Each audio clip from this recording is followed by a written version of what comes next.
Hola a todos, bienvenidos a mi canal. Y antes de empezar con el video, te invito a que te suscribas al canal y le dejes tu like. Ahora sí, vamos a ver el video. Os jogadores da seleção argentina, cara, eles têm na seleção argentina, me parece, muitos deles, o seu principal objetivo de vida. Apesar de não ser um exemplo administrativo também, os caras estão encantados. Mas ali, claramente, mas a Argentina, ela é o nosso, não é o nosso espelho, porque não reflete aqui no Brasil o que acontece lá.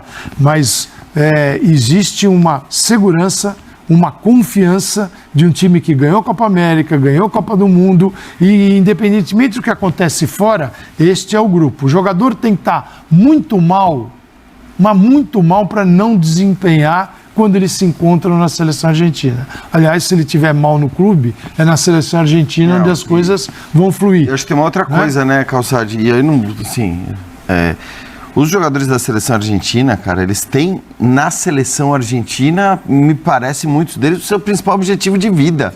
Os atuais, você fala? É um negócio... Não, eu acho que é algo que não é de hoje. Não é de hoje. Mas teve geração que rachou no meio de Copa do Mundo, não tava nem aí. Teve geração, mas assim, não é de hoje. Eles adoram estar lá. Eles adoram estar lá. Eles transparecem isso. Isso. O Dybala, quando ele abre mão, beleza, e eu tô falando, né, assim, ele abre mão muito por conta, de Roma, da torcida da Roma e tal, mas ele abre mão de um salário 8 vezes maior do que o que ele recebe na Itália para jogar na Arábia Saudita, porque ele sabia que as chances dele ir para a seleção argentina e jogar estavam acabadas, praticamente acabadas, se ele fosse jogar no futebol saudita. Então, esse é um exemplo apenas, dentre tantos que a gente pode encontrar. O Brasil já foi assim. Então, essa coisa... Já foi. Eu lembro do Kaká falando pra gente aqui, intervalo de bola da vez, Pô, é muito gostoso estar na época do auge do Kaká, é muito gostoso estar na seleção. Cara, a gente fala muito da relação do torcedor com a seleção brasileira. Tem a relação do jogador com a seleção. Porque é óbvio que é a mesma. Assim, quando o jogador é uma criança, quando o jogador tem ali 8, 9, 10 anos, ele também já vem de uma geração que não tem a relação com a seleção brasileira, ou que não via a seleção brasileira da maneira que a gente via quando tinha 12, 13 anos. É diferente. E acho que isso é um problema que tem a ver com uma série de questões do futebol brasileiro, mas isso influencia em absolutamente tudo. Então, esse espírito que você está relatando, eu acho que é um espírito que não se espera também de um jogador que é convocado pela seleção brasileira. O orgulho que o torcedor tinha de ver seus jogadores convocados para a seleção brasileira, o torcedor hoje não tem. O torcedor lamenta. Torcedores de futebol lamentam quando seus jogadores são convocados para a seleção brasileira. É óbvio que os jogadores não lamentam, mas o tamanho da seleção brasileira, para muito jogador, hoje não parece ser o mesmo que já foi num outro momento. E eu acho isso lamentável. Agora, tem a ver com uma série de questões, que são questões históricas, e para mim também, nesse caso específico, com uma certa falta de alma da seleção, de ideia do que você quer dessa seleção brasileira, de qual é... Porque hoje a seleção parece uma coisa burocrática.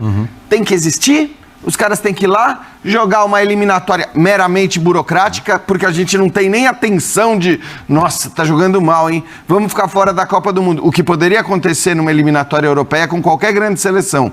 Ficar fora de uma Copa do Mundo é muito mais viável lá. Aqui a gente sabe que, por pior que seja, você não vai ter. E agora vai ser isso até a Copa. Vai ser isso agora até a Copa. Não tem mais nada, até a Copa. Isso, porque o Brasil ganhou 2 jogos, tá tranquilão. Então, assim, a gente vai lá assistir o jogo e não tem essa tensão em relação ao... Só ouvir rapidinho o Pedro Ivo Almeida, que já está há bastante tempo cobrindo a seleção brasileira também, e vive a seleção atual de perto, está tentando participar desse linha de passe através da internet do Mané Garrincha, que deve estar difícil, mas ele está lá, bravo, Pedro Ivo. Pedro Ivo, não sei se você chegou a nos ouvir essa parte final da nossa discussão, da nossa conversa, sobre a energia ou a falta de alma dessa seleção brasileira, que não transparece, os jogadores pelo menos não passam, não transmitem, e está a todo vapor na seleção brasileira. Você de pertinho nos traz que tipo de relato, meu amigo? Boa noite. Fala, Plihal, beleza? Abração pra você, Biene, Jean, Calçade, fã de esporte aqui com a gente. É isso, é uma luta aqui, porque Capital Federal, estádio desse tamanho, mas internet aqui é artigo de luxo, artigo raro, mas vamos lá que a gente dá um jeitinho, se posiciona encaixa, acha um sinal aqui, participa.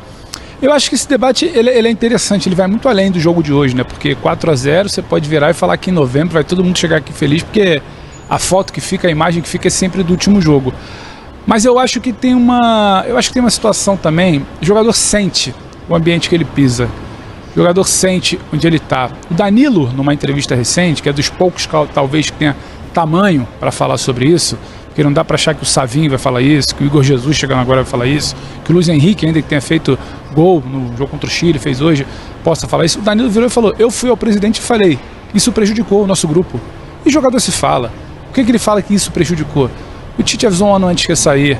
O Ramon ficou ali, não queriam o Ramon nem para a seleção de base. Até hoje não conseguiram demitir o Ramon, porque a CBF não queria nem o Ramon e nem o Branco Mar, mas não sabe o que fazer, não sabe demitir, não sabe como desliga. Então o Ramon não servia para a base, aí vai como tampão, aí chega o Diniz, eles ficam um ano lendo entrevista de que vai ser o Ancelotti, o projeto Ancelotti nunca existiu, naufraga, aí vem o Dorival, aí tem pressão, então o jogador sente. Então não dá para cobrar também que ele está olhando para tudo isso, ele chega aqui muito motivado, que ele está no melhor ambiente, que ele já participou. Se citou aí de tempo de cobertura, eu acho que em outros ciclos ali, o ciclo preparatório para 18, ainda que tenha sido conturbado, o Tite fez meio ciclo, depois do ciclo para 22, o jogador ele tinha uma certeza que a bola entrando ou não, tinha uma sensação de unidade, as pessoas estavam ali porque elas queriam. Estavam tentando fazer a coisa dar certo. O time foi encorpando, o resultado ajuda, a bola quando entra ajuda, então todo mundo me parecia muito mais feliz. E quando ele chega em São Paulo na semana passada para essa data FIFA, o papo é um só, é pressão, é tensão, é nervosismo, é se o Dorival vai continuar, é se vai ter alguma mudança no meio do caminho, se o ciclo vai ser interrompido de novo.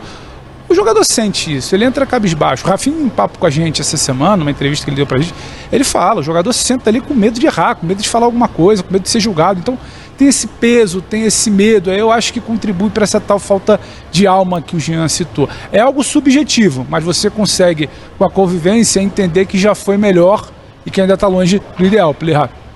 E ele quer complementar, né? Eu vou muito na linha do que o Pedro diz, porque se os jogadores não têm o respaldo necessário quando chegam ali, no ambiente, não tem o amparo necessário quando as coisas não acontecem, né? Você não tem um esquema de jogo, uma ideia de jogo bem definida. Você mal sabia que era o técnico, não sei o que. Vou fazer uma metáfora. Vamos supor que a gente chegasse aqui na ESPN e a gente tem que usar a roupa X, mas chega ali a roupa não tá. E aí o microfone começa a dar mau contato, né? Você quer entrar no estúdio, a porta não abre direito, né? Passa isso dia após dia, você viajou muito, você tem um outro trabalho, no seu trabalho as coisas estão bem. Você ali é bem tratado, as coisas andam, etc. Você acha que o jogador não sucumbe diante disso? Não cai de nível o jogo dos caras? Eu não vejo nenhuma falta de comprometimento desses jogadores com a seleção.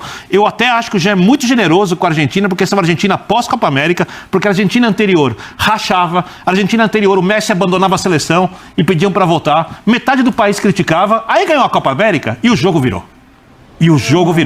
A relação do argentino com a seleção, eu não acho que seja de agora, não. Essa loucura que eles têm.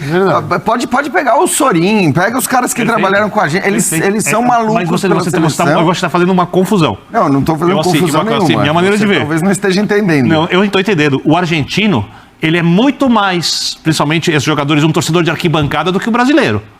O brasileiro, respeitosamente, o jogador gosta de estar ali do lado do dirigente, do camarote. O argentino gosta de estar no meio da gente, com o clube e com a seleção. Uma outra relação com o futebol. Mas é disso que eu tô falando. Não é só com a seleção. Quando eu citei... Mas eu não acho que os jogadores têm uma relação com a seleção, tipo, não estão jogando porque não estão muito afim. Quando eu citei a própria relação que os argentinos que vem desde criança, eu tô falando disso. Com clubes também. Porque eu acho que a relação que eles têm, no fim das contas, acaba contando na hora que o cara é convocado. Ela pode vir de antes, mas ela acaba contando na hora que ele é convocado. A questão é que hoje a gente já vive com uma seleção, uma geração de jogadores que estão na seleção e que cresceram já na sua infância e na sua adolescência, tendo na seleção essa relação que a gente tem com a seleção brasileira. Claro que para o jogador é importante. Eu não estou dizendo que está faltando comprometimento, que eles não estão dedicados, ou que eles não estejam correndo, ou que estejam fazendo corpo mole. Não é essa a questão. E não estou nem falando só de aspectos históricos, porque quando eu falo de alma também, ou de ideia, ou de um objetivo,